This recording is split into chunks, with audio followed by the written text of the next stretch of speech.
अस्सलाम वालेकुम नाजरीन। इस एपिसोड के आगाज में हमें उरहान साहब का सुल्तानी लिबास दिखाया जाता है। उसके हाथ में पहनी हुई अंगूठियां और नीलोफर खातून उरहान साहब को वो लिबास पहना रही होती है और इसके बाद उरहान साहब के सर पर सुल्तानी पगड़ी रख दी जाती है।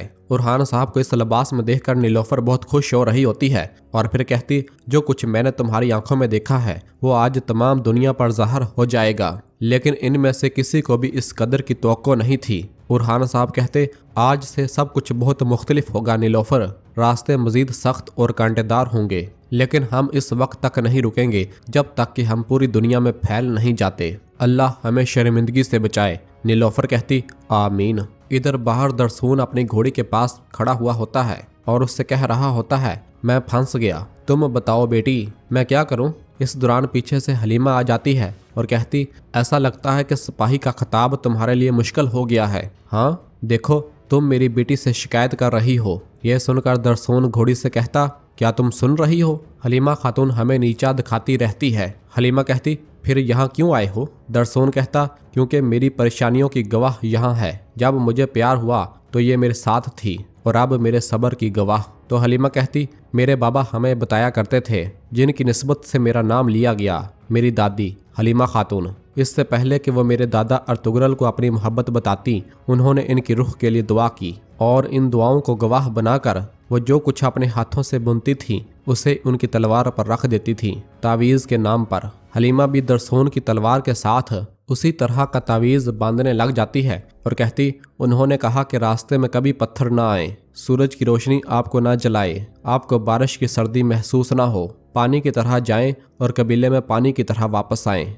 मैंने अपने बाबा से ये कहानी के तौर पर सुना था, लेकिन मैंने कभी नहीं सोचा था कि एक आदमी के बारे में सोचना मेरे नसीब में होगा। ये हल हो गया। जो आग तुम्हारे दिल में जल रही है वो मेरे अंदर भी जल रही है दरसून। यह सुनते साथ ही दरसून निहायत खुश होता है और कहता, तुम, ये हकीकत है ना, ये कोई ख्वाब नहीं है, तुम भी? तो हलीमा हंसते हुए हाँ में इशारा करती है और कहती, हकीकत, मैं नहीं जानती कि इसका अंजाम क्या होगा। मेरी माँ मर जाएंगी लेकिन मेरी शादी किसी सिपाही से नहीं करेंगी, मैं जानती हूँ, लेकिन मेरा दिल तुम्हारे लिए धड़कता है दरसून। यह सुनते साथ दरसून खुश होते हुए कहता, वाकई? हलीमा कहती, हाँ वाकई। तो दरसून खुशी से चीखने लगता है। तो हलीमा कहती, चुप।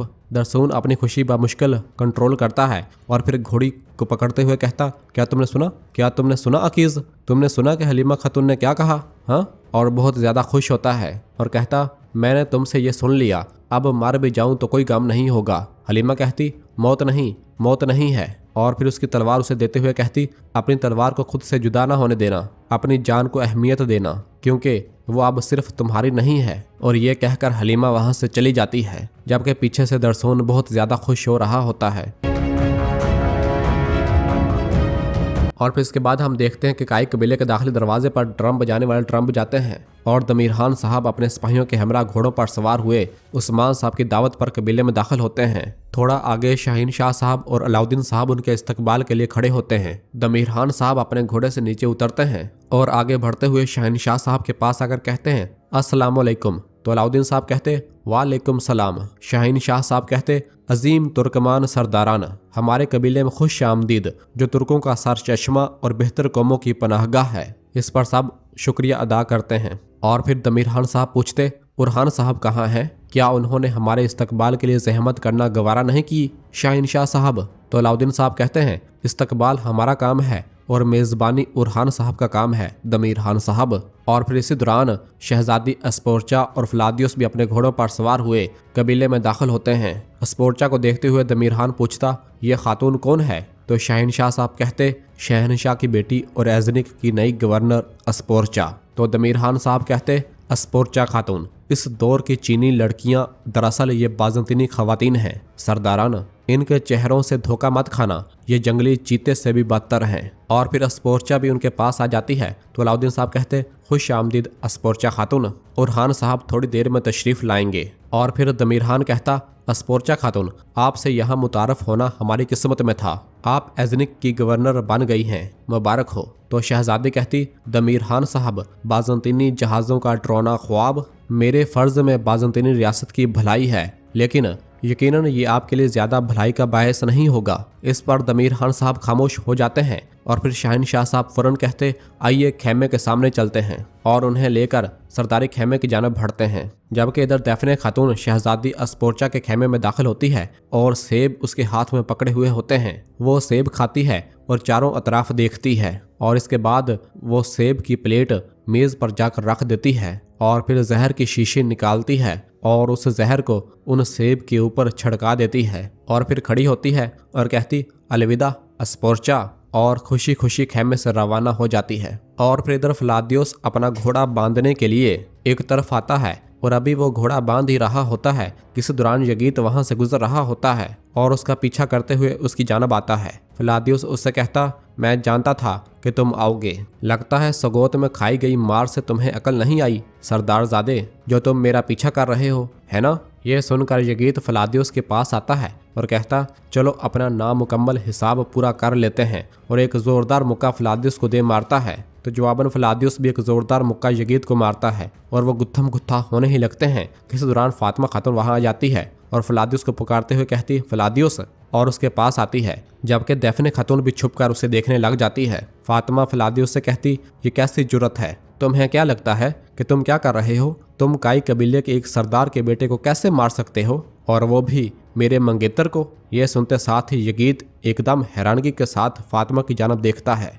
जबकि फ्लादियोस को भी एक जोरदार झटका लगता है। फ्लादियोस के मुंह से बेसाख्ता निकलता है, फातिमा। तो फातिमा फौरन कहती, खामोश रहो, तुम उरहान साहब के मेहमान हो, अगर तुम मरना नहीं चाहते तो अपनी हद में रहोगे, अब मेरी नज़रों से दूर हो जाओ। यह सुनते साथ ही फ्लादियोस वहां से रवाना हो जाता है, और फिर जैसे ही फातिमा वहां से जाने लगती है तो यगीत फातिमा को रोकते हुए कहता, क्या मैंने जो सुना वो दुरुस्त है? क्या तुम मुझसे शादी करने पर राजी हो? जबकि फ्लादियोस भी रुक कर उनकी बातें सुनने लग जाता है। किसी दौरान गोंजा खातून भी वहीं से गुजर रही होती है और वो फातिमा और यगीत को देखती है। यगीत एक बार फिर पूछता, क्या तुम मुझसे शादी करने पर राजी हो?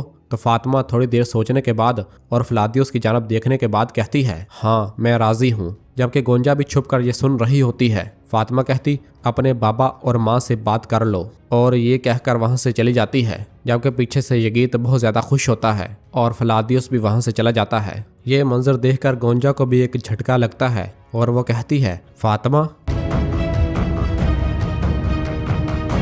और नाजरीन, इसी जगह पर एपिसोड ख़त्म करते हैं। कैसी लगी आपको इस एपिसोड की कहानी, और आप इस एपिसोड को 10 में से कितने नंबर देंगे? कमेंट में अपनी राय का इजहार करें। वीडियो को लाइक कर दें, और जिन दोस्तों ने अभी तक चैनल सब्सक्राइब नहीं किया वो जल्दी से चैनल सब्सक्राइब कर दें, और बेल आइकन यानी घंटी वाले निशान को भी प्रेस कर दें, ताकि आने वाले एपिसोड्स आपको आसानी मिल सकें। दुआओं में याद रखें। अल्लाह हाफिज़।